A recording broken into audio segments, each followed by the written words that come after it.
안녕하세요. 오늘 저희가 좀 깊게 들여다볼 자료가 있는데요. 바로 과천 경마공원 부지 개발 계획에 대한 겁니다. 네, 이게 언뜻 보면 그냥 우리 동네는 안 돼 하는 그런 님비 현상처럼 보이기가 쉽잖아요. 맞아요. 흔히 그렇게 생각하죠. 보내주신 자료를 꼼꼼히 뜯어보니까 이건 전혀 다른 차원의 이야기더라고요. 그렇죠. 이 자료가 과천 경마공원 이전 반대 비상대책위원회에서 아주 공들여서 만든 것 같은데요. 네, 내용이 아주 체계적이에요. 흥미로운 게 여기에 뭐 9,800세대를 짓는 게 맞냐 틀리냐 이 내용 논쟁이 아니에요.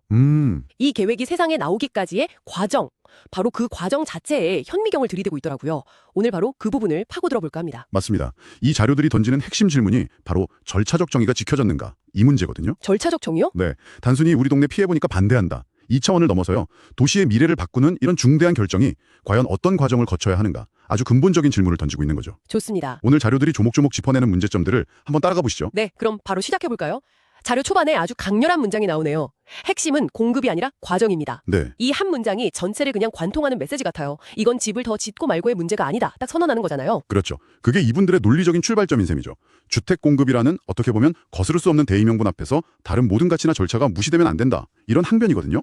그래서 자료는 이번 발표를 도시계획의 원칙을 완전히 무시한 일방적 통보라고 규정하고 있어요. 통보다? 네, 이건 그냥 감정적인 표현이 아니고요. 민주사회의 행정 절차라는 시스템 자체가 훼손됐다는 아주 심각한 문제 제기인 거죠. 여기서 절차적 정의라는 말이 사실 조금 어렵게 들릴 수도 있거든요. 조금만 더 쉽게 풀어주실 수 있을까요? 물론이죠. 아주 간단해요. 결과가 아무리 좋아 보여도 그 결과를 만드는 과정이 투명하고 공정하지 않으면 사람들은 절대 그 결과를 받아들이지 않는다는 거예요. 아하. 비유하자면 아무리 맛있는 음식을 내놔도 주방이 막 더럽고 비위생적이면 먹고 싶지 않은 거랑 비슷하죠. 와, 비유가 아주 귀에 쏙 들어오네요. 이 자료를 보면요. 주요 언론사나 심지어 관할 지자체인 과천시조차 이번 발표를 일방적 통보라고 표현했을 정도라고 해요. 지자체까지도요? 네, 그만큼 절차에 심각한 문제가 있었다고 주장하는 겁니다. 그러니까 이 자료의 주장은 단순히 순서가 틀렸다. 이걸 넘어서 그 순서가 바로 신뢰를 위한 최소한의 조건이라는 거네요. 정확합니다. 발표부터 해놓고 나중에 수습하겠다. 이건 뭐 계획이 아니라 거의 사고에 가깝다. 이런 얘기군요. 맞아요. 그걸 아주 시각적으로 잘 보여주는 도표가 하나 있어요. 자료를 보시면 정상적인 법적 절차는 파란색 상자로 표시되어 있거든요. 네. 첫째, 관계기관 및 지자체 협의. 둘째, 주민 의견 청취. 셋째, 영향 검토 및 계획 구체화. 그리고 마지막으로 확정 발표. 이게 상식적인 순서죠. 그렇죠. 당연히 그래야겠죠. 그런데 이번 사례는 어떻다고 하나요? 이번 사례는 빨간색 상자로 표시되어 있는데 순서가 완전히 거꾸로예요. 거꾸로요? 네. 아무 예고 없이 일방적 발표가 그냥 뻥 터져 나오고 당연히 그 뒤에 시민들 반발하고 사회적 혼란이 오죠. 그러고 나니까 그제야 뒤늦게 대책 세우겠다 이런 식으로 언급하는 거예요. 사후 수습이군요. 그렇죠. 이런 식의 사후 수습은 계획이 아니라고 순서가 뒤바뀐 행정은 신뢰할 수 없다고 딱 못을 받고 있어요. 듣고 보니 정말 그렇네요. 그럼 구체적으로 어떤 절차들이 빠졌다고 하는지 하나씩 살펴보죠. 네. 자료에서 절차적 하자 체크리스트라는 이름으로 4가지 실종된 고리를 제시하는데 이 프레임 자체가 굉장히 인상적이에요. 그렇죠. 명확하죠. 그냥 문제가 많다 이렇게 뭉뚱그리는 게 아니라 마치 탐정이 사라진 단서를 찾듯이 문제점을 하나씩 딱딱 짚어주잖아요. 네, 아주 전략적인 접근 방식이죠. 그래야 듣는 사람이 문제를 쉽게 이해하고 기억하니까요. 그 첫 번째 실종된 고리가 지자체 패싱, 도시의 운영 주체를 배제했다인데 이건 정말 상식적으로 이해가 잘 안 가요.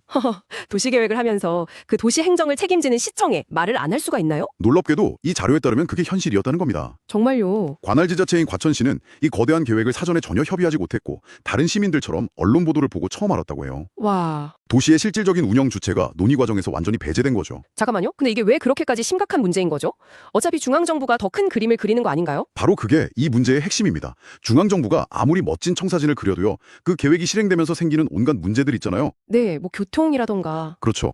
교통대란, 학교 부족, 상하수도 용량 문제, 추가적인 재정 부담 같은 것들. 이걸 실제로 해결하고 책임져야 하는 주체는 바로 지자체거든요. 실무는 다 거기서 하는 거니까. 네. 그런데 그 당사자를 빼고 계획을 세운다.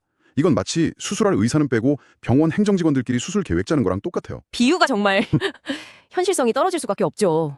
자료는 이 상황을 중앙정부와 과천시 사이에 연결 실패, 커넥션 페일드라고 표현했는데 아주 정확한 비유라고 봅니다. 연결이 끊어진 계획이라. 알겠습니다. 그런데 지자체를 패싱했다는 것도 놀라운데 두 번째 실종된 고리는 더 황당하게 들려요. 네, 그렇죠. 이해관계자 무시, 소유주도 모르는 이전 계획이래요. 잠깐만요. 이건 진짜 이해가 안 가는데요. 소유주, 땅 주인도 모르는 이전 계획이라는 게 말이 되나요? 그렇죠. 상식적으로는 성립 불가능한 이야기처럼 들리죠. 이건 절차를 건너뛴 수준이 아니라 그냥 공상소설 아닌가요? 이 자료의 주장에 따르면 해당 부지의 소유주이자 운영 주체인 한국마사회, 그리고 그 부지 안에 있는 군 관련 시설의 이해 당사자들과 공식적인 협의나 동의 과정이 전혀 없었다는 겁니다. 마사회도 몰랐다고요? 네. 경마공원 이전을 전제로 한 개발 계획인데 정작 이전에 해야 할 당사자들은 아무것도 몰랐다는 거죠. 와, 마사회 입장에서는 자기들 땅이랑 시설을 마음대로 옮기라고 그냥 통보받은 셈이네요. 그렇죠. 이건 단순히 기분 나쁜 문제를 넘어서는 것 같은데요. 당연하죠. 이건 뭐 배려야 차원이 아니라 계획의 근본적인 성립요건에 관한 문제예요. 성립 요건이요? 네, 마사회의 소유권, 운영권은 물론이고요. 거기서 일하는 수많은 사람들의 고용 문제, 주변 상권에 미치는 영향, 심지어 안보랑 관련된 군 부지 문제까지 이렇게 복잡한 이해관계자들의 논의에서 통째로 빠졌다는 거예요. 아, 그래서 자료는 당사자도 반대하는 이전을 강행하는 것은 행정폭력이라면서 아주 강하게 비판하고 있습니다. 계획의 뿌리 자체가 흔들리는 거죠. 정부, 지자체, 소유주까지 다 패싱했다는 것도 충격적인데 이 자료들은 여기서 멈추지 않네요. 네, 아직 남았죠. 결국 이 모든 계획의 영향을 직접 받을 사람들, 바로 주민들의 목소리는 어떻게 됐는지를 짚고 있어요. 세 번째 실종된 고리, 주민 의견 수렴 실종, 듣지 않고 결정했다. 네. 이건 또 어떻게 건너뛰었다는 건가요? 이 부분은 자료에 있는 도표 하나가 모든 걸 말해줘요. 도표요? 네, 계획 수립 단계인 페이즈 1이 있고 확정 단계인 페이즈 3가 있는데 그 사이에 반드시 있어야 할 의견 청취 페이즈 2 단계 위에요. 네. 스킵트, 즉 생략됨이라는 도장이 아주 커다랗게 찍혀 있어요. 와, 정말 노골적이네요. 대놓고 건너뛰었다고 보여주는 거군요. 네, 원래 주민공람이나 설명회 같은 절차는 법적으로 계획 확정 전에 하게 되어 있거든요. 그쵸. 그 취지는 주민들을 계획의 파트너로 인정하고 그들의 현실적인 의견을 반영해서 더 나은 계획을 만들자는 거잖아요. 맞습니다. 하지만 이번 발표는 주민들에게 아무런 선택지를 주지 않고 자, 여기에 9,800세대를 지키로 했으니 따르시오 하고 결과값만 통보한 셈이라고 비판해요.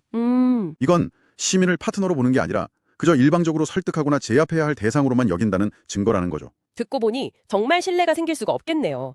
그리고 이런 불신은 마지막 네 번째 고리에서 폭발하는 것 같아요. 네, 그렇죠. 시민들이 가장 피부로 느낄 문제, 기반시설 대책의 공백. 자료에 다리 그림이 하나 있는데 그 위에 대책 없음, 미정, 공백 이런 단어랑 물음표가 잔뜩 그려져 있더라고요. 맞아요. 시민들이 막연하게 교통대책은 앞으로 수립할 예정이라는 그 한 줄짜리 문구를 절대로 믿지 못하는 이유가 있다고 자료는 설명해요. 이유가 뭔가요? 왜냐하면 과천 시민들은 이미 과거의 대규모 개발 과정에서 대책이 말로만 남았던 쓰라린 경험이 있다는 거예요. 아, 일종의 학습 효과가 생긴 거죠. 과거에 한 번 당한 경험이 있으니까 나중에 잘해주겠다는 막연한 약속은 더 이상 안 믿는다. 바로 그거예요. 그래서 이 자료는 아주 구체적인 질문들을 던져요.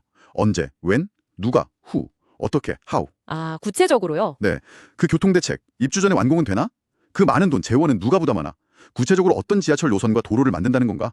이런 질문에 숫자와 계획으로 답하지 못하면 그건 그냥 공허한 약속이라는 거죠. 구체성이 없는 약속은 신뢰할 수 없다. 네, 바로 그겁니다. 이 네 가지 실종된 고리들을 다 종합해 보면 결국 이건 하나의 문제로 귀결되는 것 같아요.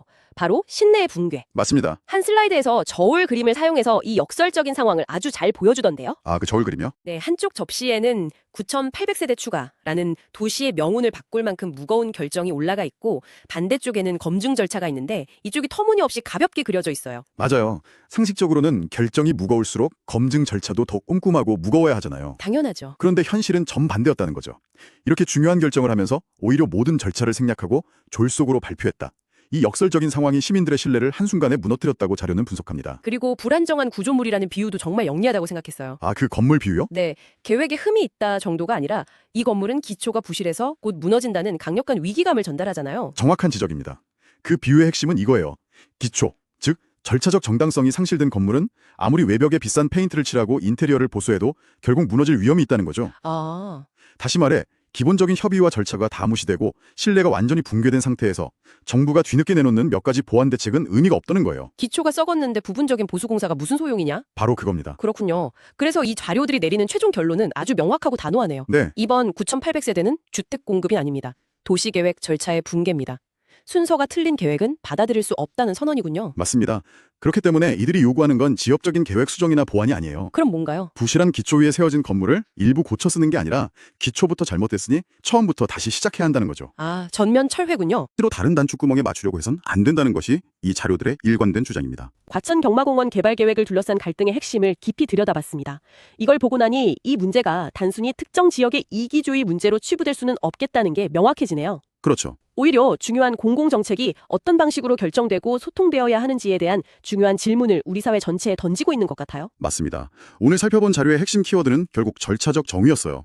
이 자료들은 결과의 정당성은 반드시 과정의 정당성에서 비롯된다는 점을 처음부터 끝까지 일관되게 강조하고 있죠. 네, 투명하고 공정한 절차를 생략하고서는 그 어떤 사회적 합의도 나아가 정책의 성공도 담보할 수 없다는 강력한 메시지를 전달하고 있습니다. 이러한 관점이 우리 모두에게 생각해볼 거리를 남기는 것 같아요. 주택 공급처럼 우리 사회에 정말 시급하고 중요한 목표를 달성하기 위해 우리는 과연 어디까지 절차를 생략하거나 속도를 내는 걸 용납할 수 있을까요? 효율성과 속도라는 명분 아래 마땅히 거쳐야 할 협의와 소통의 과정을 건너뛰었을 때 결국 우리가 치러야 하는 보이지 않는 사회적 비용은 과연 무엇일지 함께 고민해볼 필요가 있겠습니다.